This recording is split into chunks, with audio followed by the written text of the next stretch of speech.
ಈ ಒಂದು ಕ್ಷೇತ್ರಕ್ಕೆ ಯಾರು ಎಂ ಪಿ ಆಗಬೇಕು ಸರ್? ಡಾಕ್ಟರ್ ಮಂಜುನಾಥ್ ಆಗಬೇಕಂತ. ಅವರೇ ಏನಕ್ಕೆ ಆಗ್ಬೇಕು? ಅವರು ಒಳ್ಳೆ ಅಭ್ಯರ್ಥಿ, ಹಾಗಾಗಿ ಅವರೇ ಆಗಬೇಕು ಅಂತ ನಾವು ಕೇಳ್ಕೊತಾ ಇದ್ದೀವಿ. ಅಂದರೆ ಡಿ ಕೆ ಸುರೇಶ್ ಅವರು ಈ ಕಳೆದ ಒಂದು 2 ಸಲನೂ ಅವರೇ ಆಗಿದ್ದಾರೆ. ಸೊ ಅವ್ರು ಮಾಡಿರೋ ಕೆಲಸಗಳೆಲ್ಲ ನಿಮಗೆ ಸರಿ ನಮ್ಗೆ ಸರಿ ಅನಿಸಿಲ್ಲ. ಹಾಗಾಗಿ ಇವರೇ ಆದರೆ ಒಳ್ಳೆ ಕೆಲಸ ಮಾಡ್ತಾರೆ ಅಂತ ಅಂದ್ಬಿಟ್ಟು ನಮ್ಮ ಅನಿಸಿಕೆ. ಡಾಕ್ಟರ್ ಮಂಜುನಾಥೇ ಆಗಬೇಕು ಅಂತ ಅನಿಸಿಕೆ. ಅಂದರೆ ಏನಿಲ್ಲ ಒಳ್ಳೆಗಳು ಕೆಲಸ ಅಂದರೆ ಬದಲಾವಣೆ ಏನಾಗಬೇಕು ಅಂದ್ಬಿಟ್ಟು ಈಗ ಅವ್ರೇನು ಅಷ್ಟೊಂದು ಕೆಲಸ ಮಾಡಿಲ್ಲ ಅಂತ ಹೇಳ್ತಿದ್ದೀರಾ, ಬಂದು ಏನು ಒಳ್ಳೇದು ಮಾಡ್ತಾರೆ? ಬೇರೆ ಇವಾಗ ಬೇರೆ ಕೆಲಸಗಳೆಲ್ಲ ಬೇಜಾನೆ ಎಲ್ಲ ಪೆಂಡಿಂಗ್ ಐತಲ್ಲ ನಮ್ಮ ಈ ಕ್ಷೇತ್ರದಲ್ಲಿ. ನಮ್ಮ ಆರಾಮ ಕ್ಷೇತ್ರದಲ್ಲಿ ನೋಡಿ, ಈ ರೋಡೆಲ್ಲ ಸುಮಾರು ದಿನದಿಂದ ಕೆಲಸ ಹಂಗೆ ನಿಂತೋಗ್ಬಿಟ್ಟಿದೆ. ಯಾವುದು ಶಾಂಕ್ಷನ್ ಆಗಿಲ್ಲ. ಯಾವಾಗ ವೈಟ್ ಟ್ಯಾಪಿಂಗ್ ಅಂತ ರೋಡ್ ಮಾಡಿದ್ರು ಆವಾಗ ನಿಂತಿರೋ ಕೆಲಸ ಇಲ್ಲಿವರೆಗೂ ಶುರುವಾಗಿಲ್ಲ.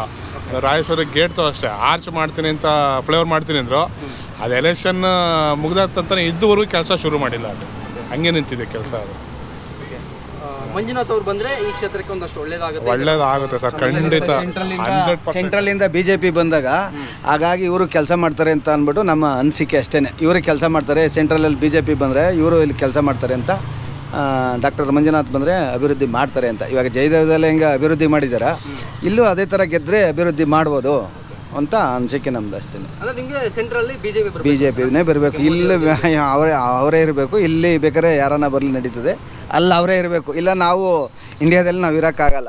ಅವ್ರು ಬಿಟ್ಟು ಬೇರೆಯವ್ರು ಬಂದರೆ ನಾವು ನೋಡ್ದಂಗೆ, ನಮಗೂ 50 ವರ್ಷ ಆಯಿತು ನೋಡ್ದಂಗೆ, ನಾವೆಲ್ಲ ಇರೋಕ್ಕಾಗಲ್ಲ. ಅವರೇ ಬರಬೇಕು. ಸ್ಟೇಟಲ್ಲಿ ಕಾಂಗ್ರೆಸ್ ಇದೆ, ಒಂದಷ್ಟು ಒಳ್ಳೆಗಳು ಅಂದರೆ ಭಾಗ್ಯಗಳು ಕೊಟ್ಟಿದ್ದಾರೆ, ಫ್ರೀ ಬಸ್ ಬಿಟ್ಟಿದ್ದಾರೆ. ನಮ್ಮ ಕಾಸು ನಮಗೆ ಕೊಡ್ತಾರೆ ಸರ್.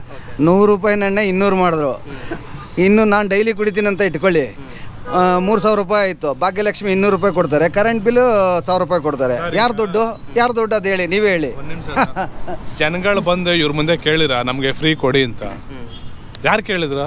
ಕಾಂಗ್ರೆಸ್ಗೆ ಓಟ್ ಹಾಕಿದ್ದೆ ಫ್ರೀ ಕೊಟ್ರು ಅಂತಲ್ವಾ? ಅದನ್ನ ಯಾರು ಕೇಳಿದ್ರು ಸರ್? ಇವ್ರಿಗೆ ನಮಗೆ ಫ್ರೀ ಬೇಕು ಕೊಡಿ ಅಂತ ಯಾರು ಕೇಳಕ್ ಹೋಗಿದ್ರು? ಏನು ಈಗ ಗೆಲ್ಸಿರೋ ಈಗ ಅನುಭವಿಸ್ತಾ ಇದಾರಲ್ಲ ಜನಗಳು, ಗೊತ್ತಾಗ್ಬಿಟ್ಟಿದೆ ಆಲ್ಮೋಸ್ಟ್. ಇವಾಗ ಫ್ರೀ ಭಾಗ್ಯಗಳು ಕೊಟ್ಟು ನಾವು ಯಾವ ಥರ ಸಮಸ್ಯೆ ಅನುಭವಿಸ್ತಾ ಇದ್ದಾರೆ ಕೆಲವ್ರಿಗಾಲೇ ಗೊತ್ತಾಗ್ಬಿಟ್ಟಿದೆ. ಇನ್ನು ಯಾವುದೇ ಕಾರಣಕ್ಕೂ ಕಾಂಗ್ರೆಸ್ ಬರೋಕ್ಕೆ ಚಾನ್ಸೇ ಇಲ್ಲ ಸರ್. ನಮ್ಮ ಹಿಂದುತ್ವ ಉಳಿಬೇಕು ಅಂದರೆ ಮೇಯ್ನು BJP ಬರ್ಬೇಕು ಸರ್. ಮೋದಿ ಇರ್ಬೇಕು ಸೆಂಟ್ರಲಲ್ಲಿ. ಇಲ್ಲಾಂದರೆ ಇವಾಗ ಆಲ್ರೆಡಿ ಕೆಲವು ಜನಗಳು ನೋಡ್ತಾ ಇದ್ದಾರೆ ಎಲ್ಲೆಲ್ಲಿ ಏನೇನು ಆಗಿದೆ ಅಂತ.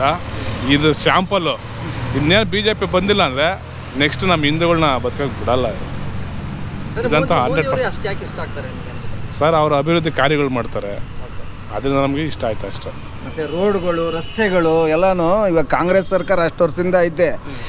ರೋಡ್ಗಳು ಇವಾಗ ನಾವು ಟೋಲ್ ನಾವೆಲ್ಲ ಡ್ರೈವರ್ಗಳೇ ಟೋಲ್ ಕಟ್ಟಿದ್ರು ರೋಡ್ಗಳು ಚೆನ್ನಾಗಿರ್ತವೆ. ನಾವು BJP ಎಲ್ಲ ನಾವು ಎಲ್ಲ ಬೇರೆ ನಾವು ಪಕ್ಷ, ಆದರೆ ಇತ್ತೀಚೆಗೆ ನಾವು ನೋಡಿ ಇವಾಗ ಸೆಂಟ್ರಲಲ್ಲಿ BJPನೇ ಬರಬೇಕು ನಾವು ಅಂತ ಹೇಳ್ತಾ ಇದ್ದೀವಿ. ಸರ್, ಈ BJPಯಿಂದ ಮೋದಿ ಅವರು ಗೆಲ್ತಾರೆ ಅನ್ಕೊಳ್ಳಿ, ಅವರು 2 ವರ್ಷ ಇರ್ತಾರೆ. ಆದ್ಮೇಲೆ ಯಾರು ಬಂದರೆ ಒಳ್ಳೇದಾಗುತ್ತೆ ಅಂದರೆ ಯಾವ ಸ್ಥಾನ ಯಾರು ತುಂಬುತ್ತಾರೆ ಅನ್ಸುತ್ತೆ? ಬೇರೆ ಎಲ್ಲ ಸೆಂಟ್ರಲ್ ಯೋಗಿ ಆದಿತ್ಯನಾಥ್ ಬುಲ್ಡೋಸರ್ ಬಾಬಾ ಅಂತಾನೆ ಫೇಮಸ್ ಆಗಿದ್ದಾರೆ. ಅವ್ರು ಬರ್ಬೇಕು ಸರ್.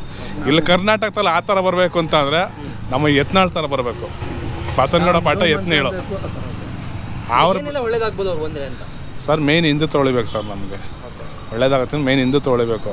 ನಮಗೆ ಹೋಗ್ಲಿಕ್ಕೆ ಬೇರೆ ಯಾವ ಕಂಟ್ರಿ ಇದೆ? ನಮ್ಮ ಹಿಂದೂಸ್ತಾನ ಒಂದು ಬಿಟ್ಟರೆ ಬೇರೆ ಎಲ್ಲೂ ಹೋಗೋಕ್ಕೆ ಚಾನ್ಸ್ ಎಲ್ಲಿದೆ ಜಾಗ ನಮಗೆ? ಸೆಂಟ್ರಲಲ್ಲೇ ಯೋಗಿ ಆದಿತ್ಯನಾಥ್ ಬರಲೇಬೇಕು ಸರ್. ಮೋದಿ ನಂತರ ಇರಾಗಂಟ ಮೋದಿ ಆಡಲಿ, ಅದಾದ ಬಿಟ್ಟರೆ ಯೋಗಿತ್ಯನಾಥ್ ಬಂದರೆ ನಮ್ಮ ಇಂಡಿಯಾದಲ್ಲಿ ನಾವು ಮೊದಲಿನ ಥರ ಹೆಂಗಿರ್ತೀವೋ ಅದೇ ಥರ ಇವಾಗ ಮೋದಿ ಹೆಂಗೆ ನಡ್ಸ್ಕೊಯ್ತಾರೋ ಅದನ್ನು ನಡ್ಸೋಕ್ಕೆ ಅವರೇ ಬರಬೇಕು. ಬೇರೆಯವ್ರ ಕೈಲಿ ಆಗಲ್ಲ. ಇನ್ನು ಬೇರೆಯವ್ರು ಯಾರ ಕೈಲೂ ಆಗಲ್ಲ. ಏನು ಬದಲಾವಣೆ ಒಂದು ಮಾಡಬೇಕು ಅಂತ ಆದರೆ ಮೋದಿ ಮಾಡಿಲ್ಲದೆ ಇರೋದು ಅವ್ರು ಬಂದು ಏನು ಮಾಡ್ಬೋದು ಸರ್. ಬೇಜಾನಿದೆ, ಇನ್ನೂ ಬೇಜಾನಿದೆ. ಏನು ಮೋದಿನೇ ಬಂದ್ಬಿಟ್ಟು ಎಲ್ಲನೂ ಮಾಡೋಣ ಅಂತ ಹೇಳೋಕ್ಕಾಗಲ್ಲ. ಇನ್ನು ಬೇಜಾನು ಕೆಲಸ ಕಾರ್ಯಗಳು ಬೇಜಾನೆ ನಿಂತೋಗಿರೋವೆಲ್ಲ ಅವೆಲ್ಲ ಮಾಡ್ಬೋದು ಸರ್. ಹಾಂ, ಥ್ಯಾಂಕ್ ಯು.